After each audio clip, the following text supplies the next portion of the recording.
Welcome to Corrective Consciousness, episode 70, the podcast about our lives and friends that don't like to be on the podcast with us. I am your host, VyseTheBold, and this is... Lotus Prince, who also does not like to be... Lotus Prince. Lotus Prince is here because of contractual obligation, not because he actually wants to. They're gonna break my thumbs! So anyway, not really. But yeah, it's a very special, intimate episode of Corrective Consciousness that we haven't had for quite some time, actually. Like Since first started Pyra started being on, yeah. Yeah. Yeah. So this episode unfortunately does not have Pyro or any of our others.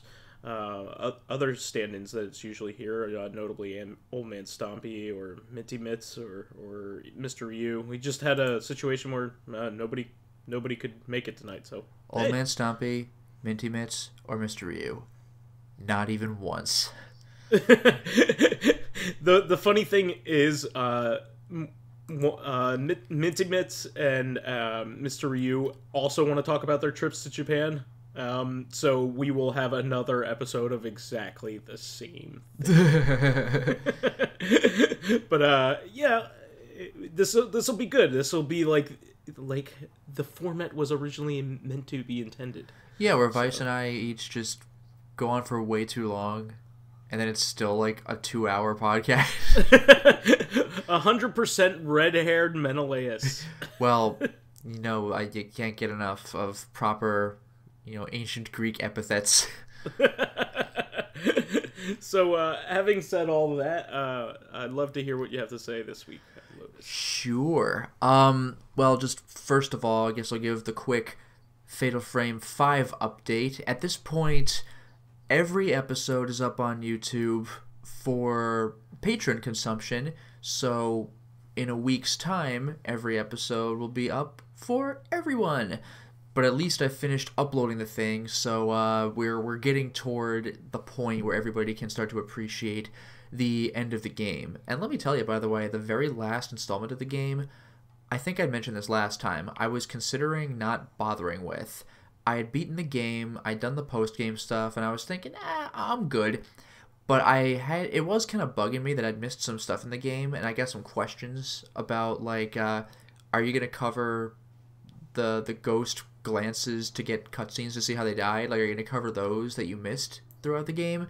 And I was like, all right, I'll do it. So I made an installment where I picked up all of the notes that I'd missed and got all the glances that I'd missed.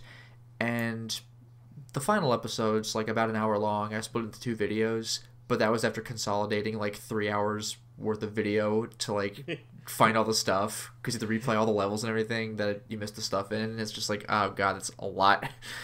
Yeah, I think it's you didn't let me down, because when you originally said you weren't going to do that, I was like, you're gonna end up doing it.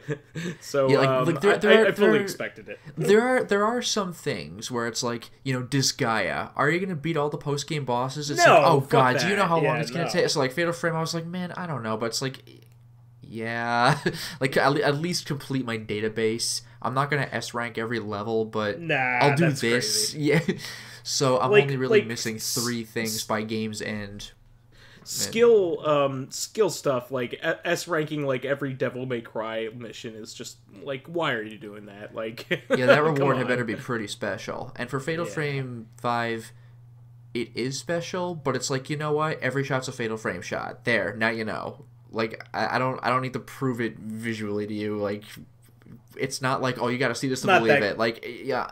Every shot's a Fatal Frame shot. We got this. You can combo whatever you want. It's not like you get the ultimate ending or something like that, yeah.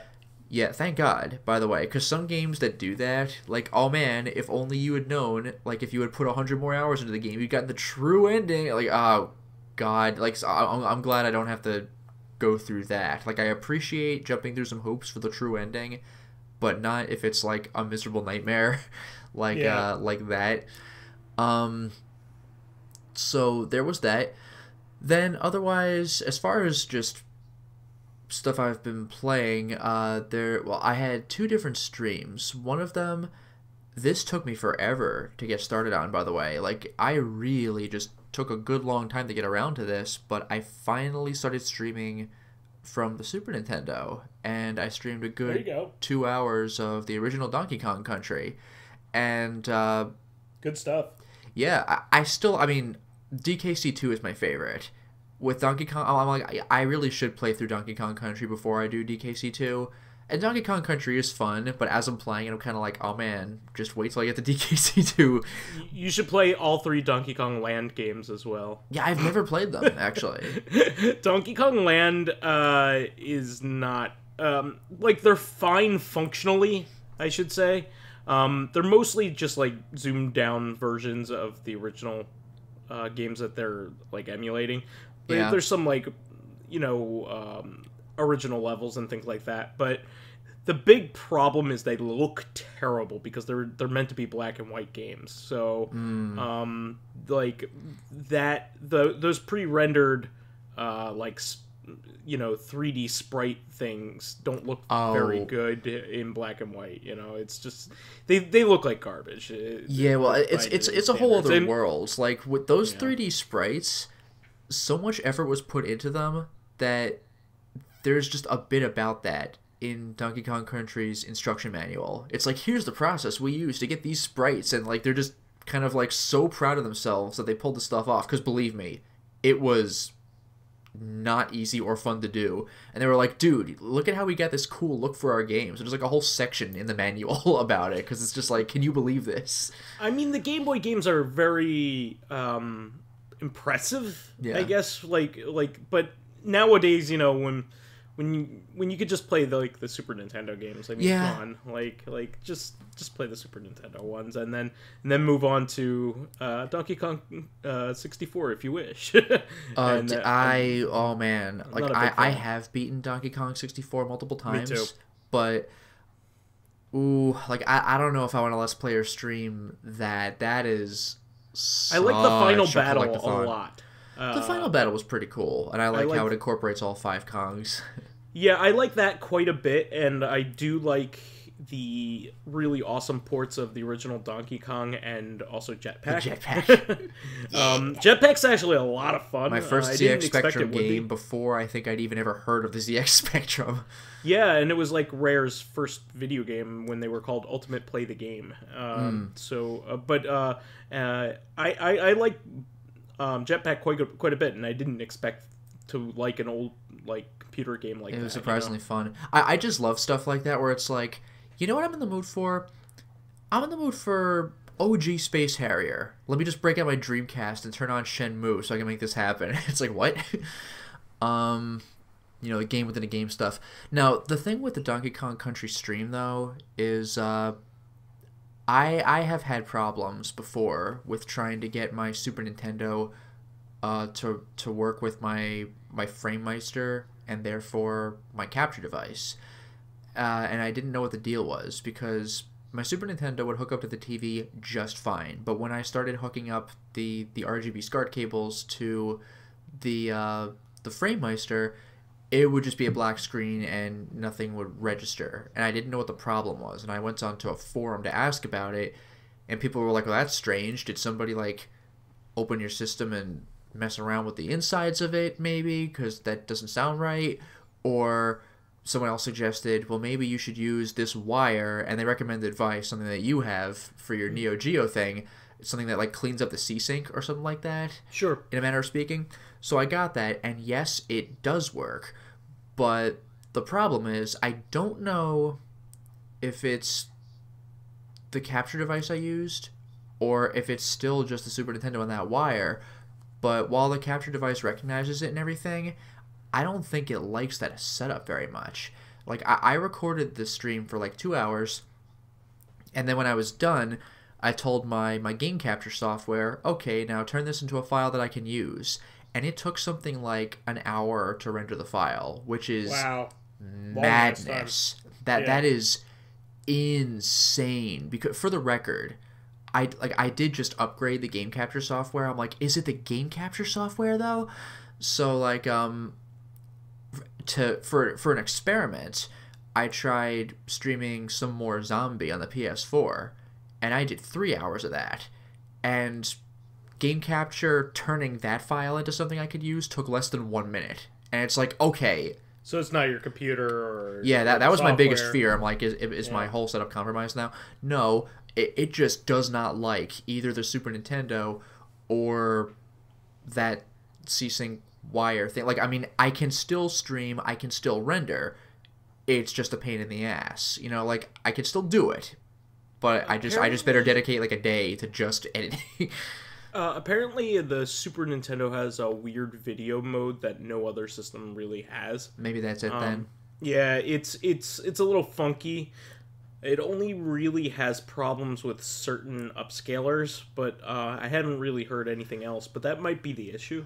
Yeah, I mean, because my it's like, oh, it's an old system. Like, well, my Sega Genesis, 0 problems. You know, yeah, like my Sega Saturn, has, 0 problems. The Genesis had a very conventional output to it. In fact, it was one of the best video outputs of its time. So yeah, so like the Super Nintendo was just a weird system in terms of so like at this point things. I'm wondering, I don't even know if this is going to fix the issue, but I've been considering investing in it's not out yet, it'll be out in February, but that the Super NT system, which is we've talked on this podcast before about the AVG, which is a fan-made NES system that's just region free and has HDMI out. So a different person is making a Super NT, which is basically a region free Super Nintendo that has HDMI out. But I'm wondering if that'll fix the issue, if it's a matter of the video signal, or if it's a matter of interacting with the FrameMeister, or what. Because if this thing has HDMI out, then there's no FrameMeister necessary. So that might solve my problems, which would be great. Even if it doesn't, it's like, well, I still don't have to deal with running it through the FrameMeister anyway. You know, just go, and it's region free. So there is that. So I don't know. I'm still thinking about it. Yeah, that thing is it looks very impressive. I'm waiting for the reviews to come out for it, but it looks it looks really good, and it looks very well very reasonable in terms of pricing. Basically the only thing that I know of that won't work for it, it says like it boasts like a very high compatibility. Probably the only thing that won't work for that thing is any of the light gun games, because it just physically can't work with newer television screens. Oh sure, yeah, because it's HDMI out, so you can't you couldn't hook it up to a CRT if you wanted to. That is the only hardware limitation that I can think of. Although the thing is, though, there aren't too many light gun games for the Super Nintendo that you even care about, would there? Like, how many systems did you really need the Super Scope for? So there are roughly about 10 games or so, and the best ones are basically Battle Clash and Battle Clash 2. That's Metal Combat. Yoshi Safari is very simplistic. Yeah, it's fun. Safari. Yeah, and there's of course the Super Scope game. It's like 6 games in one. That's like whatever. Yeah. That's not nearly as fun as Battle Clash. Battle Clash is probably the those 2 games are probably the most fun, because they're very similar to Punch-Out in a lot of ways, and they're really cool looking. Okay. But those are really the only games that are really, really good for the format. Everything else is okay, like the Super Scope games are fun, but you don't want to play like Blastress, like the Tetris knockoff that's included with it. Yeah. There are a couple other like little fun curiosities, like you could play T2, the arcade game, but like that has its limits on how much fun that is, and and you could play that with a controller. So yeah. But so as far as the actual game Donkey Kong Country goes, I'm trying to get every, like, I've never done this before, but I'm trying to get a 101%. I've done that with DKC 2 and 3, but I've never bothered with 1, so I'm trying with 1. By getting all the Kong letters? Is that what? Actually, no, that's not even necessary from what I hear in the first game. I think it's just a matter of finding all of the bonus rooms. That can be enough of a chore on its own, depending on the level you're in. But, especially with a guide, it's doable. I made it up to the ice world, so I beat the first 2 worlds, And I eventually game overed on the ice worlds trying to get into the bonus stages because that's where you start jumping in the barrels and they're spinning and shoot other barrels. It's not... The ice world it was extremely hard. I remember going there when I was a kid, and that was actually where I stopped playing the game because I couldn't beat them. Yeah, well, that's where I rage quit the stream. I think it shouldn't have been as hard as I was having a time with it, but whatever. And I'll get back to it later anyway. Sure. And then speaking of the zombie stream, I did a little more Zombie, on PS4, and the game had crashed the last time I played it, but thank God, just because I needed health, I had saved 20-25 minutes before the crash, so I did not lose the entire night.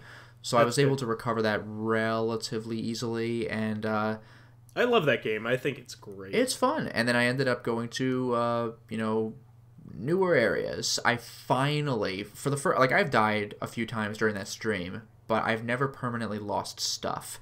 But I finally died before getting back to the point to where I had died. So I lost my shotgun. Your whole rucksack.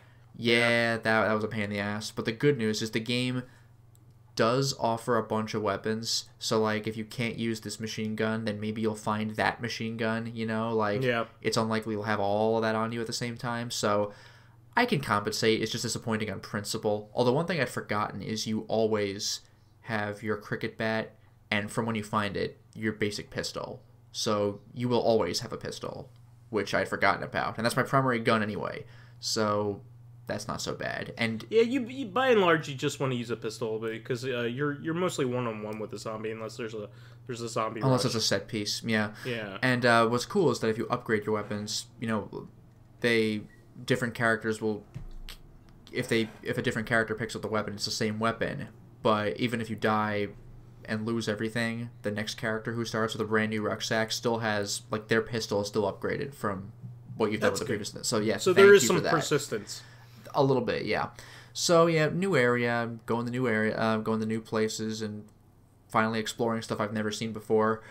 And I actually ended the stream after, unlike the failure that was World 3 of Donkey Kong, there was a pretty awesome escape from one of those zombie rush set pieces where it was a royal pain. You have to open a door. I love this. I watched this. It was a lot of fun. It was the coolest. Yeah, you have to open a door to go back to an area you previously came from, and your narrator guy is like, I gotta hack the door. I'm gonna try opening it for you. Just wait here. So of course you're in this giant field. So it's like, zombies are coming. So you have to stave them off until the door opens, which is not easy, because fighting multiple zombies in this game is kind of hard because zombies are relatively fast, and you could take a couple of hits, but if one grabs you, you're just dead. So you really can't just hang out. And some zombies are spitters, so they'll just wear you down with pure damage, and it's pretty damn hard to avoid the spit unless you're behind an obstacle. So I'm just running back and forth trying not to die, and it eventually culminated in me finally getting through the door after he opened it, running down some stairs. And I played the game the same way I do Amnesia. I never shut doors behind me, and that apparently would have made my life a lot easier, but I'm not thinking. I'm just like, go, go, go, go, go. So I'm getting chased by zombies down the stairs, and then I get to an area where you open a shortcut, which is in the form of manholes. And to do that, you have to press X on the manhole and then mash the button to force the lid off. And I'm doing that while zombies are trying to attack me. So it was a super stressful situation that I managed to escape by the thinnest margin. So I actually was able to get out of that. It was a pretty cool way to close that particular stream instead of I game over, so I guess I'm gonna rage quit for tonight. So it was a more positive ending to one of those streams. Feels good, man. I really enjoyed watching that. I actually enjoy watching you play games in general, but it was cool, to see an epic moment where you actually got away from those zombies. Yeah, that was a cool moment because a lot of the zombie Let's Play is exploring areas and being careful about things that pop up, but this was one of those oh man situations that doesn't happen too often in a game like that. I guess I'll only mention a couple of other things. One more aside. I'm not sure if you're aware of this, but did you know that Zombie is a reboot or a sequel? Yeah, I think it was Ubisoft's first game ever, Zombie, for like the PC in like 1987. Do you know what that is, though? Do you know? It's a different style of game, but I don't know how it plays. So, first of all, the big thing that you should take from that is that it is the... so Zombi was the name, the European name, one of the European names of Dawn of the Dead. Oh. So it is actually an adaptation of Dawn of the Dead. Nice. So yeah, it's kind of funny. I just wanted to point that out, and also to kind of shame you for not playing the original first. Yeah, how dare I? You have not played the original first. The funny thing is, it really should just be called Zombie U. That's what distinguishes it from its predecessor. Sure. But then it was released to platforms that are not the Wii U, and you can't call it U anymore. Was on the PS4, Yeah. so it's like, damn it, just Zombie, I guess. So Ubisoft has released Zombie and also Zombie. Yeah, I mean, like, that's far from the only game that's ever. No, I know, but it's just been irritating every released single time. like that. Yeah. One thing Nobody's going to ever think that you're playing the original like Commodore 64 game. Yeah, oh god. One thing I want to mention really quickly is I finally started playing J-Star Victory Plus, whatever the hell it's called. It's a really obnoxious The DS title. game. J-Star's Victory Versus Plus. That's just a big fan service. Like, they keep mentioning that you enter the Jump tournament, so it makes me think of like Jump Ultimate Stars for like the DS. Well, it's based off of Shonen Jump, yeah, which is where all the characters are from. Yes. So yeah, you have this major anime manga crossover. So there's a bunch of characters from like stuff that I have no idea what it is.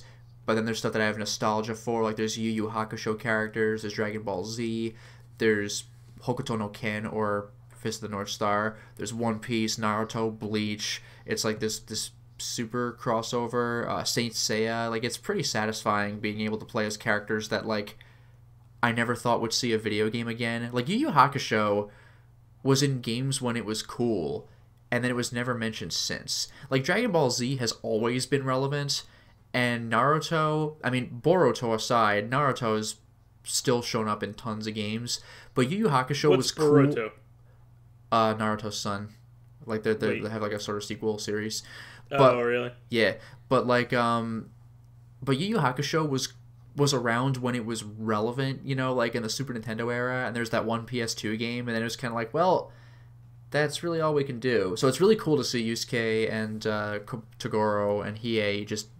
You could play as them. It's like, what? And like Rurouni Kenshin, that was another thing that just kind of, while it was airing on TV, it was pretty cool. I don't even know if Kenshin ever had games. Maybe it did, but I don't think we got them. So it's like, want to play as Kenshin? Like, surprisingly, yes. Like, that wasn't even one of my favorite anime, even though I liked it. But it's like, I like the OVAs, so I didn't like the actual Samurai anime. X. But yeah, like having the ability to play as Kenshin and Shishio, it's like, whoa, okay. Like I didn't think I'd see you here, you know, like that kind of stuff.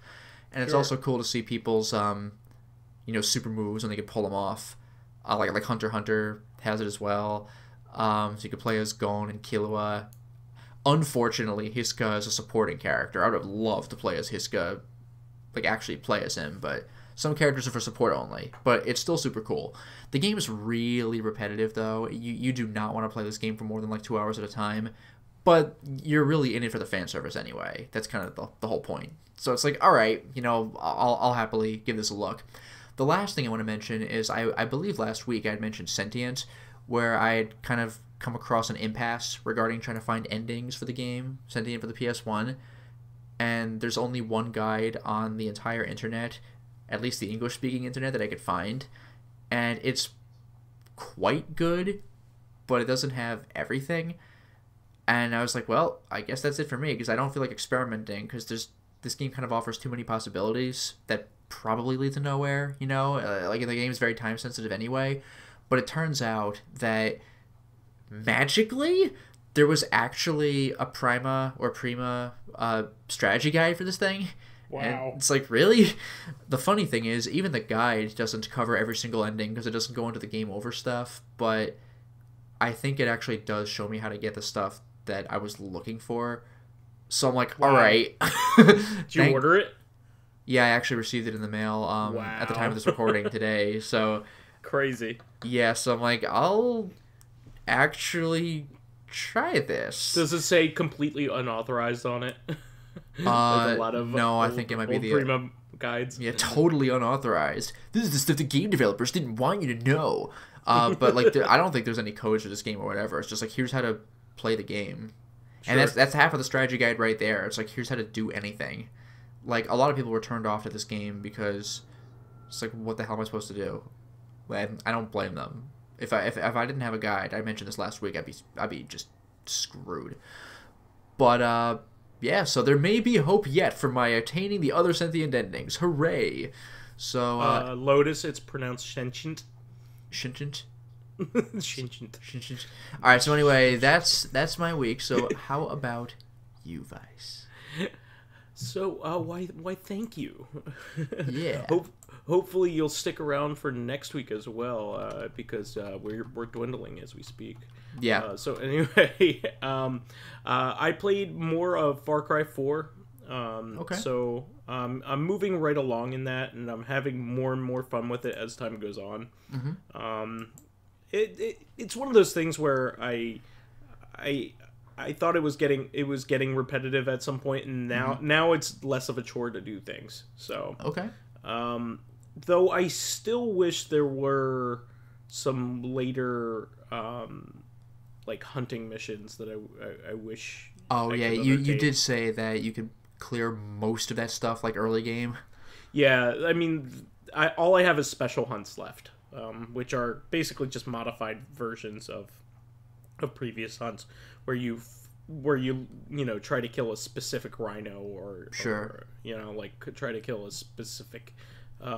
One of the ones that's really funny is you have to fight a particularly aggressive honey badger, and it's really funny when you do it because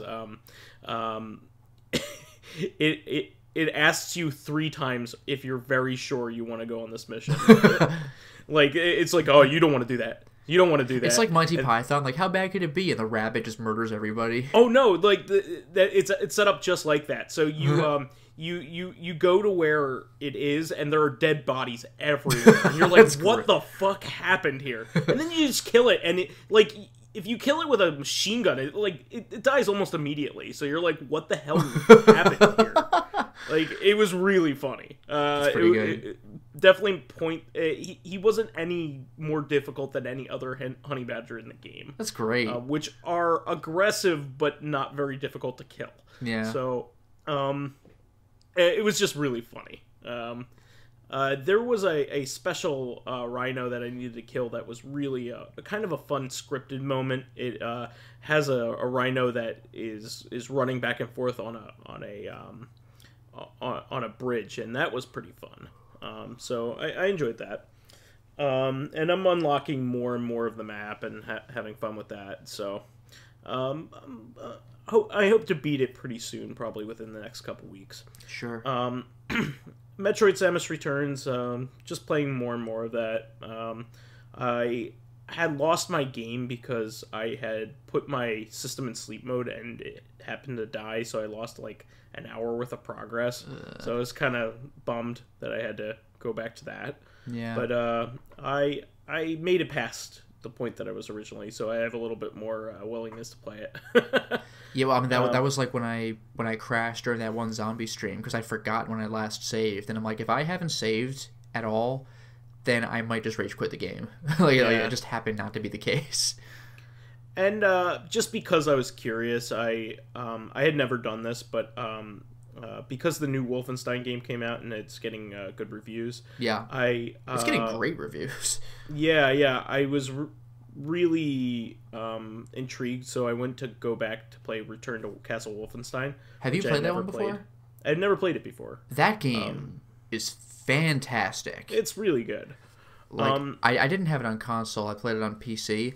But I've only ever played 2 Wolfenstein games. Wolfenstein 3D, the old school, not the original Wolfenstein, but like the one that everybody knows, and Return to Castle Wolfenstein. And oh man, like the graphics aren't exactly modern, but they look great for the time, and that game holds up. Like it's fun. No, it's a ton of fun.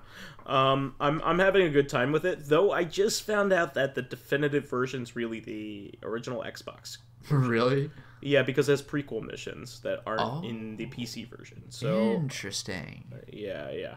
So I'm kind of I played a little bit of it. I played like through to the second act, which is pretty good. So like I've gotten into the supernatural stuff where they're exhuming a tomb here. The Nazis are exhuming a tomb, and it's gotten pretty challenging because I'm starting to ammo's getting scarcer because there are less Nazis running around. Mm-hmm. So because there are less Nazis, there's less ammo to pick up. So yeah, that's true. You're fighting like creatures that like have powers or just punch you. Yeah, exactly. So and they're bullet sponges. So and then there are like, I don't know if you've met them yet. I forgot what creature you meet first, but like the skeletons with like shields and stuff like that. Their shields will outright deflect your bullets and you'll hurt yourself. So like you're supposed to fight the melee style, and that sucks. or you could just wait for them to let their guard down and shoot them in the head. Yes, which is what I've been doing. Mm-hmm. But it's a lot of fun. It's an old school blast of the past kind of thing. I mean, old school first person shooters are always fun. I enjoy like Quake and Quake 2 and Doom and all that stuff. And how about that voice acting, by the way? It's good. Your mission briefing guy is, what was his name? He's like a prominent voice actor. You've probably recognized it. Like, Blazkowicz, you must go to the whatever. Like that voice. He was like the Kingpin on the Spider-Man animated series, like the 90s cartoon. I forgot his name. I want to say Jim something, but that guy is a very prominent voice actor. And I recognize it from King's Quest 6 as well. Yeah, I didn't know him, but I'm having a fun time with the game, and I'm really enjoying it. Yeah. So I'm glad that it runs well too on modern systems because it's sold on Steam. And after that, I'm going to play Wolfenstein 2009. Yeah, I never played that one. That looked interesting. Yeah, that's basically the direct sequel to Return to Castle Wolfenstein. It has kind of a Metroidvania kind of structure. Okay. And then I'll move on to playing, the most recent Wolfenstein games, with the new series that they're going after. They kind of make reference to Return to Castle Wolfenstein, so that's kind of why I wanted to. I was gonna say like there's apparently a connection with Return to Castle Wolfenstein and like the new one, the brand new one. Yeah, so I knew well enough not to like. I don't really have to go through and play all of Wolfenstein 3D and its expansions because it's basically all the same thing all the way through. Yeah. Jim Cummings is the man I'm looking for. Okay, I was actually gravitating towards saying that. Yeah. So I'm having fun doing that. I don't know whether I'm going to continue playing it, but it was something that I wanted to just mess around with. Return to Castle Wolfenstein? Well, here... I want to continue playing the stuff I've started. Yeah, no, that makes sense, yeah. So that was just like a momentary diversion, but I will go back to it eventually. But I'm not seriously playing it. And I also wanted to bring up that I had gone with a bunch of our friends, including Old Man Stumpy and Minty Mitz and Mr. Ryu, to Yestercades yesterday. Mm-hmm. And played a bunch of different games there, and I also my girlfriend was in attendance and actually had a lot of fun while there. She I was surprised with how much fun she had. Nice. So she's not like a big video gamer, but she'll have fun, doing whatever as long as friends are around. Yeah, it's the atmosphere. Something to do. Yeah. So she had never played Bubble Bobble before, and she loved playing Bubble Bobble with me. I'm not a big original Nintendo gamer, but that one's pretty addictive.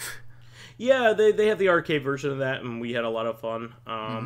I went back and played some more 1943, which I'm a big shmup fan. Well, I hope you played 1942 first so you could understand what was happening in 1943. Actually, I've played 1942 a lot in my life, so... Good, so you're caught up. Yeah. I know what happened during the Battle of Midway. So anyway, actually, there's a 1941, but that was the last game in the series made, pretty much. Wow. So anyway, because they can't really go past 1945 because that's basically when the war ended. Yeah. So I think it's really funny that this is a Japanese game, like made for Americans, where Americans are killing Japanese people. It's just really bizarre. Yeah, it's like, wait a minute. But there's also some other stuff that we did. So our friend Perry, who's a listener of the show and we've mentioned several times, he was excited to play Super Nintendo because they have systems set up there. And he was playing some Mega Man X, but later on, he actually really wanted to play Separation Anxiety, the Spider-Man Venom game. Christ, that game. I played that on an emulator. That game, it's fun, but it is hard. Well, he was a big fan of Maximum Carnage back in the day, and he had never played Separation Anxiety because for one reason or another, back when he was playing through ROMs and stuff like that, he had never been able to find the ROM for some weird reason. Yeah, we were both Maximum Carnage kids, and I think we both had the game, but like neither of us had Separation Anxiety. I did happen to get the ROM in college, but like that game's a whole other world, man. That game actually has a safe password system. Yeah, no, it's a difficult game, and he was initially disappointed because one of the cool things about Maximum Carnage is that it has summons, and it has like different guest characters in every stage. Yep. But he thought that for a while that there weren't any, but then we got to a point where we could summon Captain America, which was kind of cool. You know what the funny thing about Separation Anxiety is? You know what you get when you beat it? Just like you get a hard mode, and it's like balls. A hard mode. Yeah. Like this was a freaking nightmare, and that was not hard mode. It's like when you beat Streets of Rage 2 on hard mode. Like, well, good job. Here's harder mode. Like, oh no. And we had also played Pac-Man Battle Royale, which is another favorite of mine, and some air hockey. Yeah. Pac-Man Battle Royale is like probably, if you ask me, the best multiplayer Mega Man experience. It's better than Pac-Man Versus, if you ask me. Best multiplayer Pac-Man experience, right? Yes. Yeah. Isn't that what I said? You said Mega Man experience. Oh, I meant Pac-Man experience. No, the best multiplayer Mega Man experience is that fighting game. Yeah. But anyway, it's that secret mode in Mega Man 7. Anyway, I didn't even know about that. Yeah, you could play as like Mega Man and Bass and fight each other. No, it's clearly Mega Man Soccer. Yeah. Rock Board for the Famicom. Oh god. But anyway, it's like a Mega Man Monopoly for the Famicom. I didn't even know that existed. Yeah. So anyway, we had a lot of fun playing that, and I really wanted to point out the cool things that I did with my girlfriend. Like, she played a lot of pinball. We played a lot of pinball side by side. And she also likes Cubert from when she was a kid, so we played some Cubert together. That's old school. But the big thing was that we played a lot of pinball. We played some cool tables. I got to play a couple of my favorites. Two of my favorite tables, and two of basically everybody's favorite tables, are the Addams Family and Twilight Zone tables. They're the two best-selling pinball tables of all time. And I love playing those. Twilight Zone is my favorite out of the two of those. But my favorite pinball table, unfortunately, wasn't there, which is Bride of Pinbot. I love that one. But I did play one that I really enjoyed called Red and Ted's Roadshow. I don't know if you've ever seen the pinball game called Funhouse. Unlikely. So it's basically like a circus theme, and then there's like a big head in the middle, and he's basically like a barker that yells at you and taunts you and makes fun of you while you're playing it. Yeah. It's pretty iconic. Nice. Red and Ted's Roadshow is basically kind of like a sequel to that, like an unofficial sequel, in that it has two heads in it. It has Red and Ted. Well, two heads are better than one. Yeah. And it's fun getting into trouble. But anyway, it's a wide cabinet, and it's construction themed. Basically, they're construction workers on the doing road work, and you go around fixing the whole country. Sure. And that game is a lot of fun. It even has like a rumble motor in it, so it makes it feel like it's actually revving up. That's like awesome. when your bulldozer is revving up, and it actually shakes like the room that you're in. Like it's not like a wimpy. Like it actually feels like a big truck is rolling by. Sure. When you're using it, it's really neat. And while I was playing that, she was playing Kiss, which is a Kiss themed one made by Stern. It's actually the second Kiss pinball. There was one made back, when Kiss was big, back in the 70s. Yeah. But there is a more modern one, and she loved that. She was getting it like the ball into Gene Simmons' mouth, and it's just a lot of fun. And you could pick like different songs that they're famous for. Oh, that's cool. And she also really liked the Austin Powers one that they had there, which is themed off of Austin Powers 1 and 2 in particular. They can just stop right there as far as I'm concerned. Yeah, I mean, there's a couple good jokes in the third one, but everything else about it's garbage. Yeah. But actually, one of my favorite jokes of all time is the subtitles joke. No. My favorite one is I only hate two things in this world: people that are intolerant of other cultures and the Dutch. I love that line. But and that's a Michael Caine delivery there. I love that. Yeah, I couldn't believe. Like, I don't think I knew who Michael Caine was when I first saw the movie. And looking back, it's like that was him. Yeah, but she loved that table and probably liked it the most out of them all. And she goes up to me. She goes, I think it would be really cool to have like we're thinking about moving in with each other pretty soon, and she's just like, wouldn't it be cool to have a pinball table in our house? Oh, and man. I was just like, yes. Like I didn't have to like approach you with this idea. Yeah. She's like, how much do these cost? And then that blew her mind when I told her. I was like, if you want a brand new one, which it varies. Like $4,000, $5,000. Yeah, that stuff is up there. It's interesting that they can actually be more expensive than arcade machines. Well, they have a lot more working parts. I mean, it makes total sense. I mean, if after making the game, the other stuff is just station stuff that you could buy off the shelf, right? With arcade machines nowadays, most arcade machines are based off of PCs now. So, like if you want to say like run like Street Fighter 4 Arcade Edition, that runs basically off of a PC. So I mean, you don't really have to manufacture that. Like, you can buy what you need to do to distribute that. Yeah. So, but it's still cool that we're talking about that.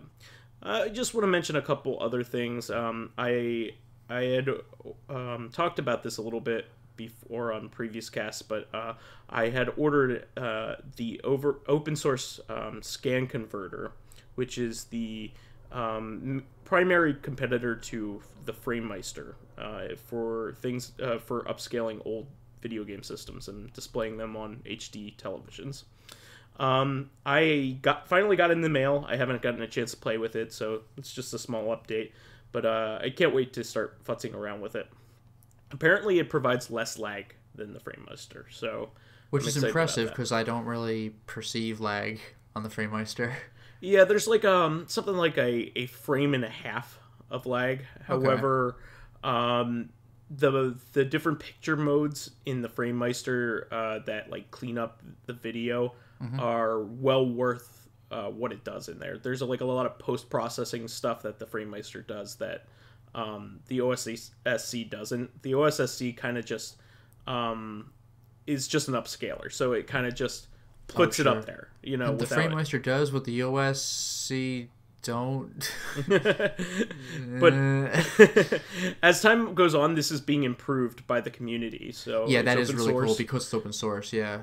Yeah. So eventually, it'll basically fit anybody's needs eventually. So I'm excited for the future of it and the present of it, and futzing around with it. But I just haven't had a chance. Mm-hmm. The only other thing is that I wanted to update on is I have told our audience that I am starting to get back into reading Grant Morrison's output in the DC universe, and I love Grant Morrison stuff, but it's very difficult to understand, and a lot of it is obscurely references like other stuff that he wrote that wasn't very popular. Mm-hmm. So like his big things that he's famous for, like Final Crisis was a big crossover event like a few years ago. Actually has roots in an older series called the Seven Soldiers, and that has stuff that leads up to it from his run on JLA, which was actually very popular. So Justice League of America. So I ended up getting every trade paperback of every basically DC mainstream DC book he wrote. So I'm basically going to start from his earliest book to his most recent book. So I'm really excited to do that because I kind of want to see how he evolves as a writer and his interpretation of the characters over time. It's pretty neat. I've never really done anything like that. I never really taken an exploration of an entire comic book writer's entire output. Yeah. In a universe. So I thought that was really neat. Mm-hmm. So having said that, we can do some questions here. Sure. So this is an interesting one. So Diana Gohan asks, who of like me, Old Man Stompy, you, Pyro, who would be the best at playing like the Game of Thrones? You know, if we were characters in the show, who do you think among us would like win the Game of Thrones? I'm thinking not me.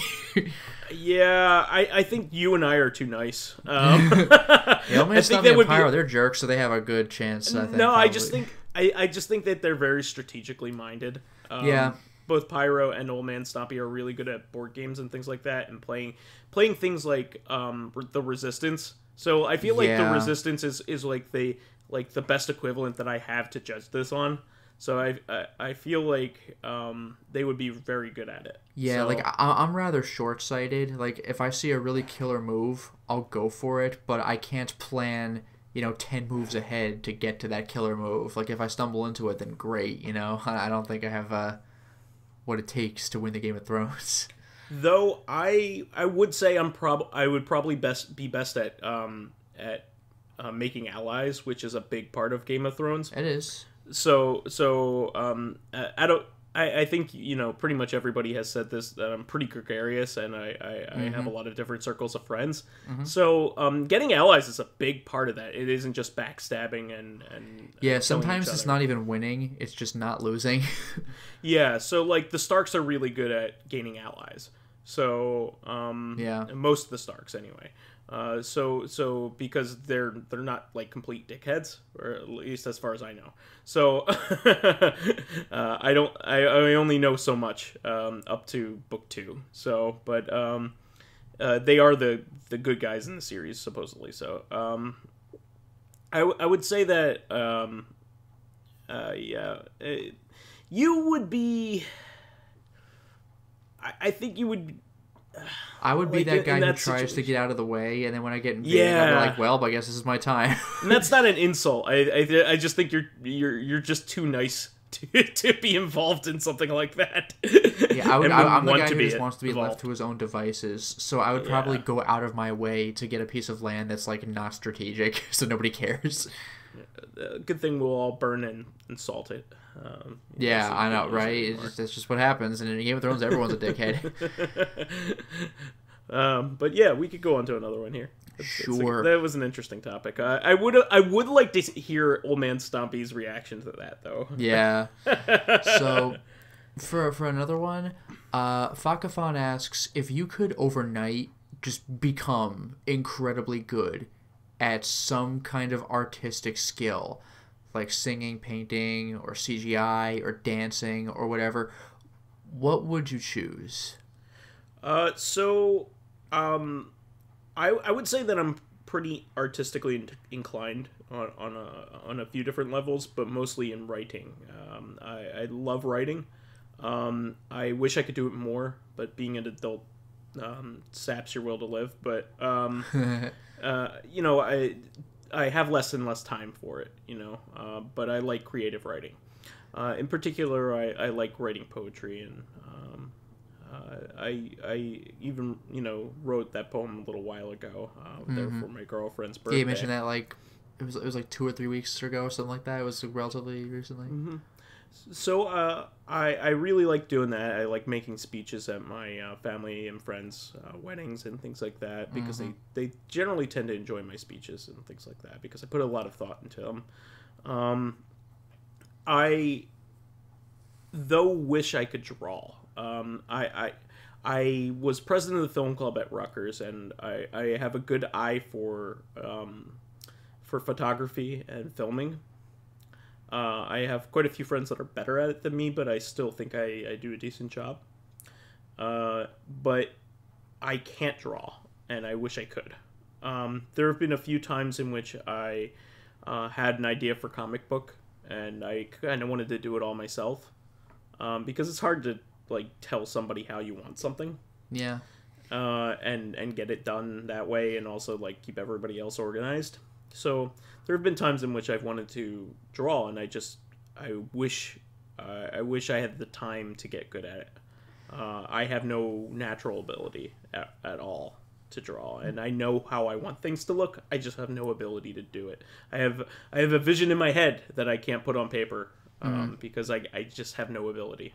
I don't know about yourself, but yeah, I was actually going to say drawing as well, because like if you put me in an art class and you really sit me down and say like, this is the shape this should be, that's the shape that can be, I can do it. But if I'm just like, go to your room, draw something, like I can't, like I'm stick figures if I'm lucky. So I would probably also go with drawing. If not that, then I would like to immediately revitalize my former skill at playing the piano. I was gonna say you're actually a very good piano player. Yeah, I want to bring that back, because I haven't practiced in like a freaking decade, and like I feel bad about it, because like I was quite good when I was in high school. So I want to bring that back. You're still quite good when I do hear you play. When I finally sit my ass down, yeah. But like I would like to be able to just get good at it. Plus, my mom can like sight read, which I can't really. I don't think I could ever sight read. Like I need to like really go over the music and practice it, and then I would get good. But you can't just give me music and say, "Hey, can you play this?" Like I'm not at that level. My mom can do that okay. Obviously, better when she practices. Like, but my like mom's side of the family kind of has a history of being pretty good at piano playing. Like my great grandmother was like actually one of those people who played like the piano like over silent movies. Oh, which wow. is kind of awesome. I'm not at that level, but I would like to get my my piano talent back, because even when I do play something right at this point, it feels like, I don't know if anybody else heard it, but I think it kind of slipped up at that part, or you know, like things like that. So I want to get back into that. Yeah, I mean, I know how to play the violin, or at least I used to. I don't think I ever knew that. Yeah, I actually played from 3rd grade until the last day of high school. Huh. But that's my piano experience, actually. Yeah, I mean, I never really did it because I liked it. I always did it because it was social and it was fun. And I guess it was social? Were you in like a class? I was in orchestra, yes. Oh, okay. I'm thinking like private lessons. I'm like, how social could it be? a lot of my friends came from orchestra class. Okay. So nowadays I think it would have been better maybe if I had gone into like robotics or something like that, or you know, gone to a computer class. I think I'm more inclined to do that, but like it was one of those things where my brother did it, and you know, it's it's supposed to be enriching. You know what I mean? Sure. So it was encouraged that I play the violin. I never had any love for it or any skill at it. Okay. I do miss it from time to time, but I was never good enough at it that I think I could reclaim any of it. I knew how to read music, and I could, I was even concertmaster once. Hey. But I was never particularly good at it, and I wish, I don't know, sometimes I wish I went back to it and played a little bit, but I think actually if I had, I would have chosen a different instrument, because playing the violin is actually like one of the hardest, it's considered one of the hardest instruments to play. Huh. I would probably rather have played piano, just like you, because I think I kind of like the way you play it better. I don't know. Maybe it's just maybe my affinity towards buttons and stuff like that. Yeah, it is pretty entertaining. The thing is, and this is exactly why I fell out of practice, is that unlike almost every single other instrument that exists, you really can't take it with you. Like, you can compensate with a keyboard, but like a full-on piano, like, you're not gonna go, like, off to college, guess I'll bring my piano. Like there's no way. Yeah, I mean, I could certainly understand that. But the piano, or a violin, you can take wherever you want. Oh, duh, yeah. You just carry it in one hand, no problem. So, that's one of those things. My girlfriend, too, she hasn't played her violin since high school, so it's one of those things. Yeah. I mean, when am I going to get time to play that with all my other interests? So... You should take up like a Sherlock Holmes style detective agency and then play the violin to calm yourself down. When you're not doing cocaine. Yeah, I was just gonna say, and get addicted. So anyway, I think we got time for another one here. Okay, this one could get a bit deeper though. Dracologist asks, if you could make a meta or existential or subliminal message kind of horror game, what would it be about? Like, this one could be tough. Like, there are... He gave an example that I don't quite understand. He told me about it on Skype, but I'd forgotten the context. But, like, like how Five Nights at Freddy's might be, like, an allusion to an actual series of murders that happened at, like, a Pizza Hut or something. Or, like, how Neverending Nightmares is, like... this is what depression is like, kind of, like that kind of thing. Mm-hmm. Do you have any idea where you would go with that? Because, like, I don't know. So I was actually going to say that Neverending Nightmares is probably the closest thing to what you're talking about here. I like the exploration of using horror to convey mental illness. I think it's a pretty neat way to convey, like, using anything really to convey mental illness, because as somebody who suffered from anxiety and depression their whole life, I like that there are other people out there, or I don't like it, but like there are other people out there that I can identify with. Well, what's also interesting though is, like, suffering from a mental condition can be scary. But also, if you don't suffer from it, it's scary to think of, like, oh man, what must that be like? For example, this isn't a mental condition, but, like, people who are blind, eventually they're like, if you're born blind, then, you don't know any difference. But if you go blind, then eventually you're like, well, this is my life, and you get around that way. But people who are not blind are like, that's gotta be the scariest thing. So, like, for example, there's that game Perception that came out relatively recently, which is a horror game where you're blind, and it's like, can you imagine how scary that is? Because we're not blind, so it's hard to imagine something that isn't our lives. So there's that as well. I mean, I like that there are games like this that are kind of bringing attention to a cause or something like that. And they're not always horror games either. Yeah, I just like there's that Demon Cancer. Yes, I was trying to remember what that was called. That Dragon Cancer. Or Dragon Cancer. Yeah, I actually was thinking of that one where it's just like, this is what it's like, Or there's even a game. I saw this brought up relatively recently by Pushing Up Roses. I think it's just called A Mortician's Tale. Have you heard of it? No, I haven't heard this one. It's really short, and the way it handles being a mortician is very basic in how you do your job, but you're doing your job. You know, it's like clean the body, shave it. You know, like if you're gonna cremate it, then like, you know, burn it, throw the bones into this receptacle, and it just becomes a job, and it kind of gets you closer to death and kind of helps you understand that death is a thing that happens, and it's a way of life, and you just kind of like, it's not quite grow accustomed to it, but you become less like kind of like afraid of it, because like people who have relatives die or whatever, it's a terrible thing, but when you're a mortician, everyone who comes to you is because somebody died, so like you're kind of like, well, this death is a part of life, you know, so you kind of get more familiar with it in that sense. Well, doctors are that way too. They become almost desensitized to so here's the thing about like a person who doesn't see a whole lot of death has a lot more permanence in their life, right? Mm-hmm. Like, so like the people around them, you know, if they've been lucky, have been around them a long time, so therefore their reality doesn't constantly change. Mm-hmm. Their relationships are relatively similar, you know, are relatively constant, and are greatly changed when somebody passes away, right? Whereas somebody like my brother is an oncologist. He's my older brother.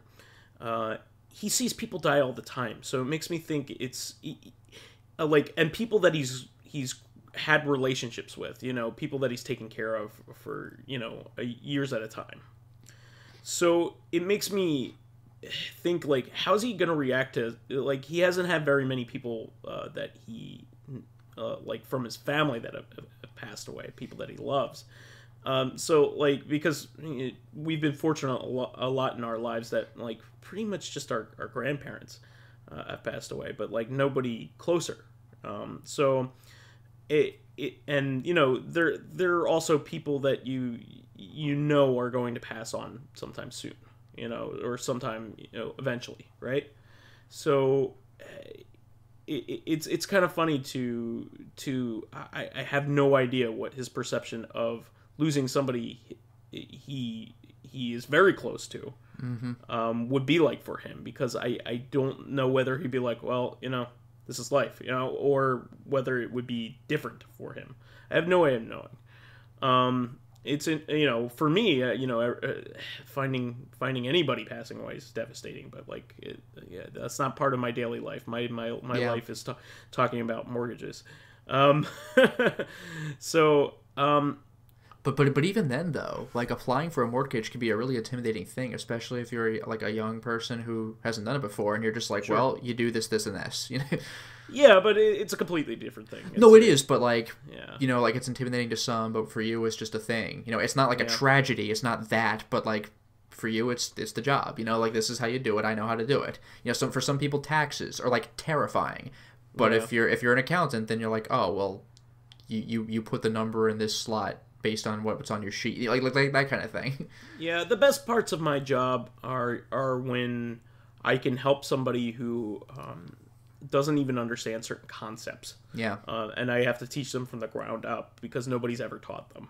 I have a wide range of clientele that have all kinds of different knowledge. I have people that are very savvy all the way down to like not savvy at all.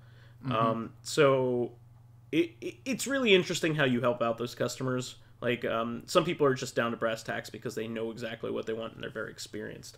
But there are other people that are just happy to free up some money every single month, you know? Yeah. So anyway, what I was going to bring up here with, in particular with this question, is I think that one of the best things about art in general is allowing a person to gain empathy for other situations that they are not used to within the human condition. So in particularly, you grow attached to a character, and then you feel lost whenever they have something bad happening to them. Yeah, and like plays, books, and movies and stuff like that. Yes, and I think it's like video games have a particular way of conveying it that I think can be very emotional and very moving. Even just playing something can feel very emotional. Like playing something like Journey, for instance. Yeah. It does it in a way that only a video game can. Yeah, so and actually, I'm not going to go into details here, but I haven't even played it myself. But from what I hear, the game Brothers has a way of conveying a particular thing that I've never heard of any other game doing, which I found fascinating. I'm not even gonna get into that either. I believe I know what it is, but it's really and of course there's one. I'm sorry. There's one of your favorite games, Rez, just conveying synesthesia. Yeah, I mean, I have synesthesia, and explaining it to somebody who doesn't have it is very difficult. Yeah. Basically, I have to say, like, my brain interprets sound differently than yours. It's like, and it's not a hindrance. It's not something that gets in the way. It's just that my brain turns sounds into visions. and the funny thing is, though, like, even saying, oh, it doesn't get in the way, like, get in the way of what? You know, that still requires, like, oh, well, your brain should be like this, but it isn't. But, like, you know, someone who does not like have... an overlay. It's that's not the like thing, something someone that who gets does not have synesthesia, vision, you know, thinks, well, my brain's the normal style. Oh, too bad that your normal brain has this affliction called synesthesia. But it's like, that's just your life. You know, it's an enhancement. Yeah. If I had to say something, it is not a detraction in any way possible. It's only a good thing. It's very hard to describe, but basically, like, if I'm in a sensory deprivation chamber, or basically listening to music with my eyes closed, my brain comes up with stimulus that is basically like visual components to what I'm listening to. And it also does it when I'm bored as well. So, like, I might have my eyes open, but my brain will be doing that while I'm doing my mundane task, like driving, for instance. But I'll still be seeing things. I won't be distracted. Yeah, it's not like Rez where, like, oh shit, explosions of color everywhere, like, I can't move. Yeah, I mean, it can be like that, but only if I'm concentrating on letting it go wild. You know what I mean? Like, it's not a distraction. Like, I can mute it. You know, it's not like... It's only a good thing. It's not a distraction. Sure. So anyway, what I basically like about this kind of thing is, you know, these... I like that mental illness can be conveyed in a video game, because people that don't have mental illness have a very hard time understanding people that do have it, that if they're not close to somebody who has it. So it can be very frustrating dealing with somebody who has some mental illness, because you just don't know how hard it is for them. You just don't. And actually, that brings me back to Neverending Nightmares. What I thought was so brilliant about that game is that outside of cutscenes, it didn't really push this character is depressed angle, but instead it made the player feel the symptoms of depression, which were high anxiety. I mean, the nervousness kind of falls into that. Yeah, you're on edge. Like, there was one particular part of the game where nothing scary happened, but there's a part where I was in a room and I leave the room, and the next screen that loads was the same room, and it looks like it glitches, and you have to leave that same room like 3 times before it actually lets you out, and you're like, is something wrong with my game? Like, and then it lets you through, and you're like, okay, you know, it's like that kind of stuff. Like, at no point in the game did I feel depressed, but I still might have felt what a depressed person might feel, if that makes sense. Well, having cyclical thoughts is definitely a thing that a lot of people with anxiety struggle with. So they'll have a train of thought that feeds on itself and will just continually loop, and it's very hard to get out of it. So like, if I do this, then this will happen, and then this will happen, and then it will go back to this. But what if I do this? But it'll keep doing that. Yeah. Right? I actually do kind of have that. Well, not everybody has that, so Yeah. they don't understand that, like, people that manage it well know how to get out of it. They know how to just drop it like a bad habit, because it is a bad habit, but your brain naturally does it. So like, sometimes you have a bad day and you can't get out of it. Yeah, well, that's the easily. problem with clinical depression is you can't just like. A lot of people confuse I'm feeling depressed with clinical depression. Well, so clinical like, depression is something that's chronic. Like, that's the thing. Like, if someone's like, "Oh, you're depressed, you're feeling bad. Here, let's go out and have some fun. Maybe that'll cheer you up." But it's like, for depression, that's not how that works. Like, I mean, I addressed this in the Let's Play anyway, but like, you're not getting enough. I think it was dopamine in the brain. Yes, and like, that's, to put it in very, very overly basic terms, the happy chemical. You're just, why are you not happy? Because you aren't. Not. You just don't have the thing that makes nothing triggered it. I'm just not. Yeah, if you take me to a funny movie, that's not necessarily going to help. Like, when my brain feels like producing this chemical again, I'll be over it. When's that? I don't know. I'll let you know when it happens. I can tell people this, that for my own situation, this isn't everybody's, but for my own situation, what works out best a lot of times is doing the opposite of what I want to do. So when I'm depressed and don't want to talk to anybody, actually talking to somebody helps. Interesting. Even though I don't want to do it, and I might even fear it, it might actually be the best thing for me. Yeah, that's a lot of force of will. Well, that's like my life in a nutshell, is forcing myself to do things I don't want to do. So, and I've gotten so good at it that I feel uncomfortable if I'm not doing that. I finally convinced myself that hanging out with Lotus is not so bad. I've never convinced myself. Aw. And I don't think I have to. But no, for that particular thing, like, if I'm feeling depressed, actually hanging out with somebody is good. First of all, you naturally produce dopamine when you are having a good time. So actually that is a good thing. However, only if a social situation doesn't make you more depressed. There are plenty of people that have a hard time with social situations, and it makes them it makes them more depressed to be in a social situation, because they're nervous about what they say. They may have social anxiety or something like that. Yeah, that's a whole other... Yeah, that's probably going to make things worse at that point. With me, I have a social anxiety disorder, but it's probably not typical. Like, my social anxiety is for people I'm not familiar with. Sure. So anybody that is a friend of mine, and actually that's kind of why I have so many friends, is I actively try to not be uncomfortable, so I make a lot of friends very quickly, so I can make that feeling go away. Gotcha. I know, and it's actually pretty clever.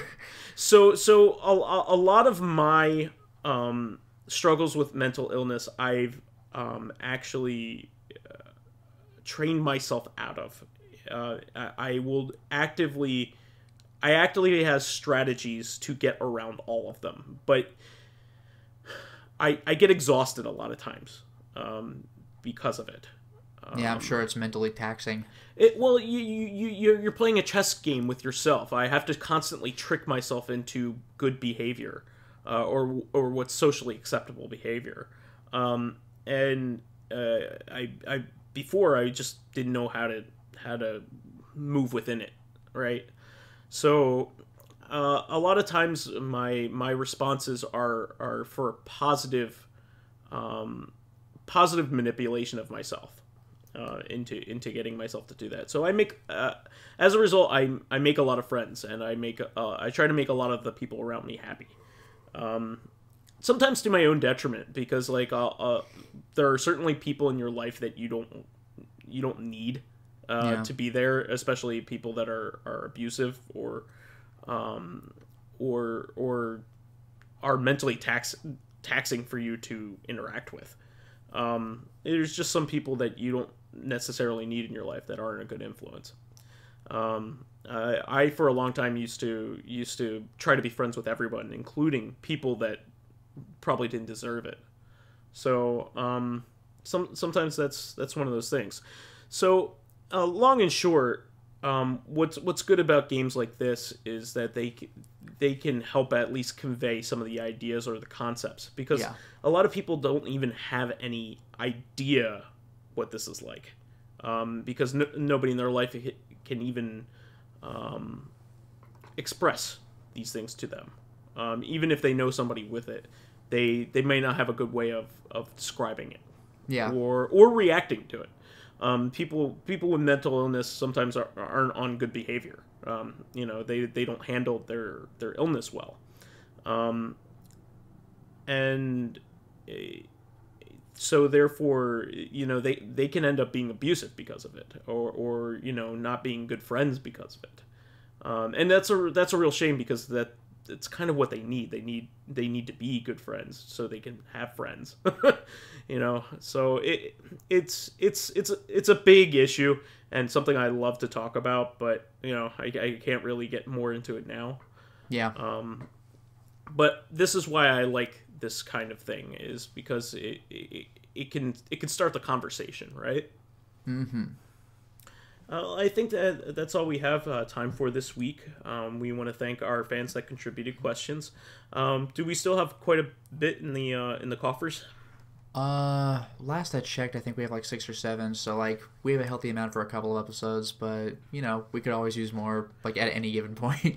Like we've said many times, this is one of our favorite parts of the show. So please keep us supplied with those questions via the YouTube and Soundcloud pages. While there, please give us thumbs ups, likes, and 5-star ratings on iTunes. Helps us promote and spread awareness of the show, and any bit of encouragement helps keep the show going. You can also catch us on Thursdays on our sister podcast, Corrective Consciousness, the in-depth look at this week in our lives. Finally, you can friend me as VyseTheBold. And I desperately need friends at this point, because they're all leaving me and they won't be on my podcast with me. Where's our third? I have so many friends and they didn't want to show up. As VyseTheBold on Steam, PSN, Xbox Live, and Twitter. And you could follow me on my YouTube channel, Lotus Prince. You can hit me up on Twitter at Lotus Prince. And finally, if you are interested in seeing my videos early, getting in on exclusive live streams, or even selecting upcoming games for me to Let's Play, then maybe consider swinging by my Patreon, which can be found at patreon.com/LotusPrince. All right, well, we'll catch you on Thursday, guys. Until next time, everyone.